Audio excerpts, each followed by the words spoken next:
రోడ్లే కాదు మరి ఇంకా చాలా చాలా అభివృద్ధి కార్యక్రమాలు చేస్తున్నారండి. ఇంకా మరి బాగా చెయ్యాలని మరి పవన్ కళ్యాణ్ గారు ఇంకా రాబోయే దినాల్లో ఇంకా మంచిగా మరి ఈ ప్రభుత్వాన్ని ఇంకా పైకి తీసుకురావాలని, అలాగే మరి ఉదయ శ్రీనివాస్ గారు కూడా మరి ఎంతో మా పట్ల చాలా ప్రేమ కలిగి మమ్మల్ని ఎంతగానో మరి ఇప్పుడు కూడా వెళ్ళిపోతున్నారేమో అని కంగారు పడ్డాం.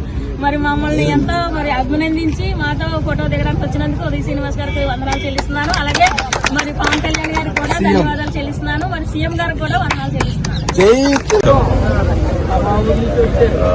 గత సంవత్సరంన్నరలో పవన్ కళ్యాణ్ గారు రాష్ట్ర ముఖ్యమంత్రి అలాగే పంచాయతీరాజ్ మినిస్టర్ పిఠాపురం నియోజకవర్గానికి ఎంతో అభివృద్ధి చేస్తున్నారు. ఎన్నో అభివృద్ధి కార్యక్రమాలు చేస్తున్నారు.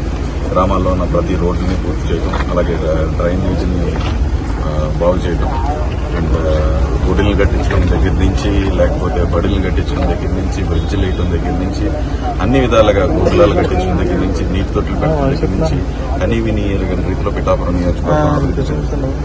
ఈ రోజు కూడా కాకినాడ పార్లమెంట్లో పిఠాపురం నియోజకవర్గంలో సుమారు 15.5 కిలోమీటర్లలో 7 కోట్ల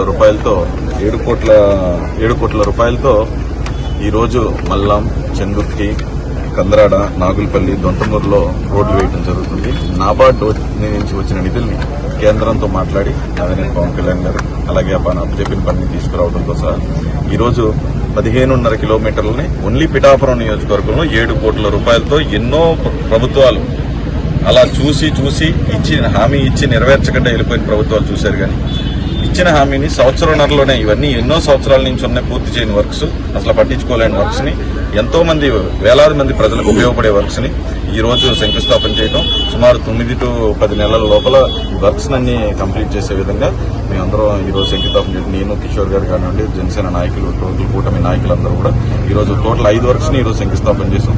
సో డెఫినెట్లీ 10 months లో దీన్ని కంప్లీట్ చేసి ప్రజలందరూ కూడా యూజ్ చేసుకునే విధంగా అందుబాటులో. ధన్యవాదాలు.